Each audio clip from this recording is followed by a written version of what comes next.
Hey, what's up, everybody? As you can see today, or on that day, I was driving a flatbed. This was like a special work, a special day because we don't normally drive this flatbed. Okay, so this video is going to be different because on this day, this flatbed got damaged. Not on the load side. Right there, I was getting loaded perfectly. That machine, it's one of the big ones. The problem was here. I was getting unloaded with the smaller machine. This one's half the size of the other one. They were picking up this pieces of like pipe. I don't know what it is. Well, I picked it up at a power plant over there in Moss Landing and took it to Livermore. So I get there.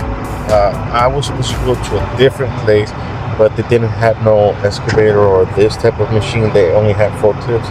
So they told me, you know what, last week we had problems or issues trying to unload this type of materials. We're gonna redirect you to a different recycling center. So I was, okay, that's cool, that's fine. So yeah, that's what happened. I went to this place. I'm not gonna tell you where it is. If you've been there, that you know the name of the place. But yeah, the first piece that he took off, everything was good. It wasn't that heavy, but this part right here, this is where the problem was. This is where everything happened. So he spends a couple of tries. Well, he does a couple of tries.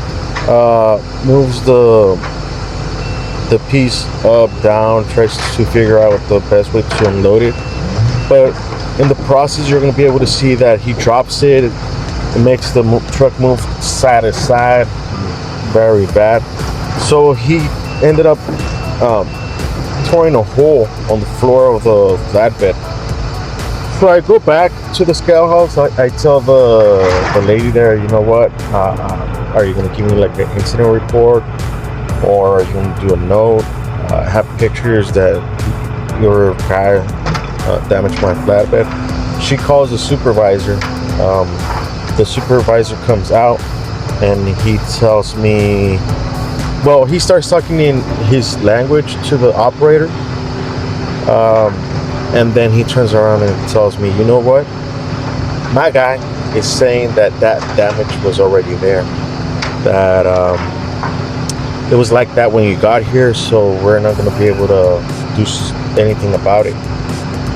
So what I end up doing is telling him, you know what, that's fine. It's great that you believe your guy.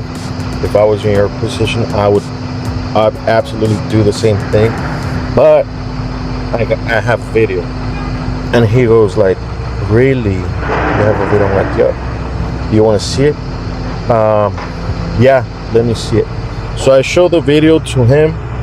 Obviously, I went straight to the part where I've seen that it happened. I zoom in.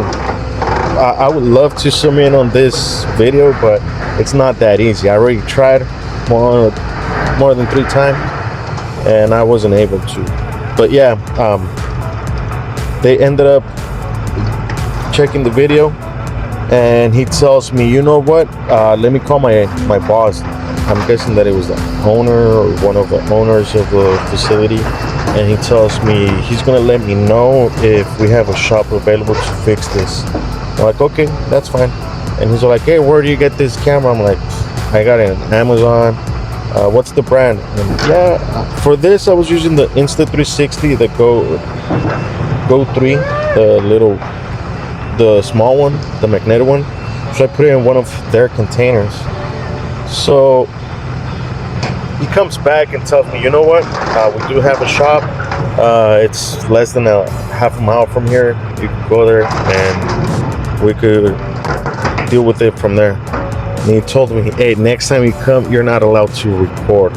Okay, this is private property and we don't allow people to record once they're inside. No wonder. They could damage your stuff and they won't be held accountable, but that's fine. That's okay. It already happened. So I ended up going to the shop. I talked to the mechanic because like, I work with them all the time. I'm like, that's good, man. So how much is it gonna be? He's like, shit, for this, I'm guessing it's gonna be like $600. I don't know if it's expensive or not. But I'm not the owner of the truck or the equipment, but I do know this, that the $600 that they charge, that's half of what the truck made on that day. So anyways, that ended up happening. They took about 2 weeks and a half to get it fixed. After this video, I'm gonna post some pictures for what the damage was and the, how do you call it, when it got fixed, so you can see the before and after. And yeah, whenever something like this happens to you, don't leave without taking pictures, videos, or simply just telling them, hey, you know what, can you write something down that you guys damaged my equipment, so in case they don't want to handle it, that they don't want to pay on their by how would you say this, if they don't want to pay out of pocket. What you could do is just go back to your company or talk to your boss and tell them, you know what, this and this happened. And usually what they do is that if it's more than $1,000, they would, not even 1,000, probably $5,000, they would most likely do like insurance. They would contact the insurance company so they could handle it. But most of the times, once it's less than 5,000, they do out of pocket. When they damage it and it's like a very responsible company, they just rather pay than getting an insurance claim on their cars. But yeah, don't panic. This type of things happen to all of us truck drivers. We just need to know that just take pictures, take notes, get the most information that you can, so you're not going to get held accountable for the damage that an operator, loader, or unloader did to your equipment. So yeah, just keep that in mind. And next, you'll just wait. I'll show you what I did the rest of the 2 weeks that I didn't upload nothing.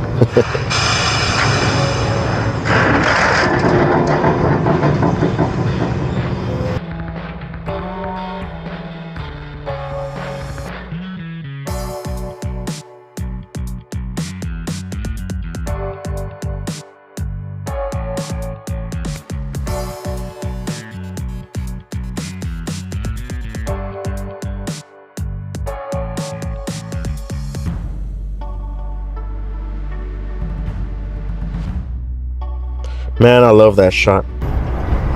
It looks good. So on this day, I was hauling quarry fines. Right there, I had to get off the truck because I forgot to put the hooks. That was the lure telling me, hey, you need to go check that you have your hooks closed. I'm like, what? You're crazy. I locked my hooks. I get down, I'm like, oh shit, my bad, sorry. Yeah, you were right. So once I locked the hooks, he made sure that it was locked. He started loading me, and I took this, if I'm not mistaken, to Los Altos. I got loaded in Stevens Creek Quarry, Cupertino.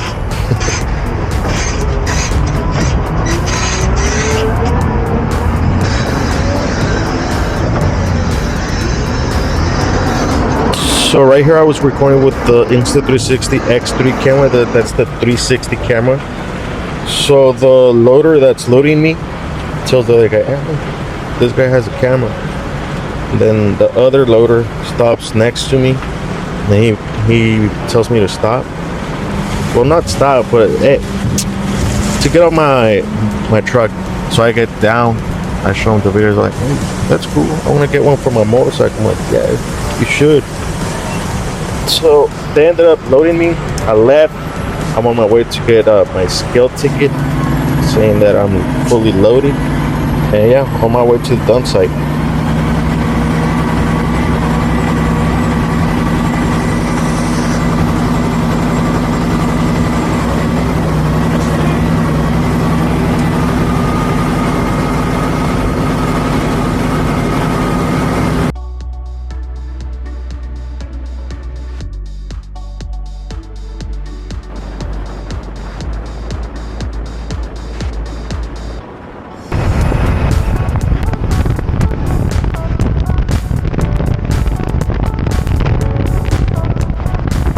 Oh shoot, I lied. I didn't show you the unloading of that quarry flank. Okay, yeah. I could edit this, but I mean, it's been a month. I want to give you guys something. So right here, I was getting loaded with, I believe it's base rock, and I'm gonna, yeah, base rock, yeah. And then I'm gonna take it to a recycling center. Right here, I'm driving an end dump. It's a Freightliner. It's a day cap with the 10-speed, and yeah, right here I'm dumping it. I love this shot, man. You can see the whole thing. Then you can see when it goes down. This is Brisbane Recycling. It's in South San Francisco, or I don't know. San Francisco area is weird because it's Brisbane, and then it's South San Francisco. I don't know. It's weird.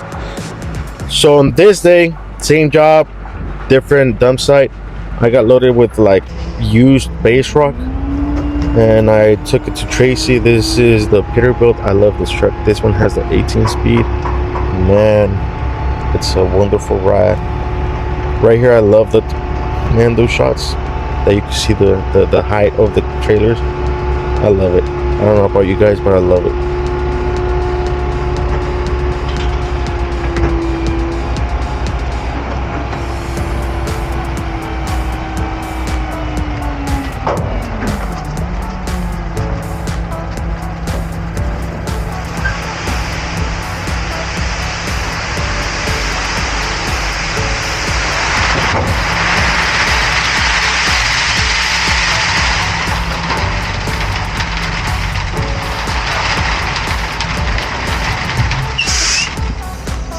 So right here, I'm gonna do something stupid. I'm not supposed to be doing this. Once you dumping, you dump, you let your trailer to go down fully, and you don't move. But then I want to look up cool and stuff for the camera. So as I was bringing my trailer down, I was pulling forward, and that's a big no-no. It's dangerous. That was stupid on my part, but I already did it. Nothing happened. It's not that I'm gonna be doing it again, but yeah. Well, now the cool shots are gonna be coming up. I love the Tracy Livermore area because it's green. It's like a big grass field. It's beautiful. You'll guys see. I love this area, man.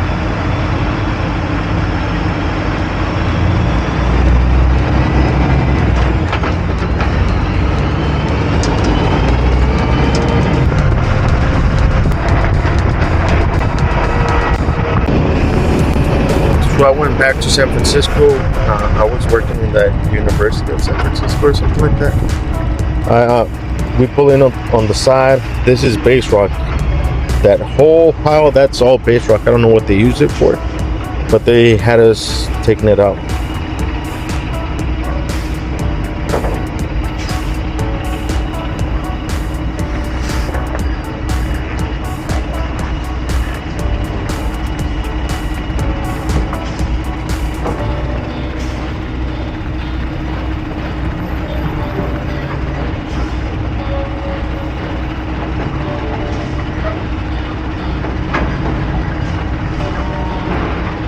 So this was a different day with the same truck, that Peterbilt truck. Got loaded in San Francisco, was unloading in Tracy, and I want to go back to San Francisco. I think I did that for like 3 days, so that's why I didn't record as much. But yeah, I'm gonna let you guys with the rest of the video. Well, not the rest. I'm gonna wait for the ending part so I can say goodbye. I went back to San Francisco, and here are the shots.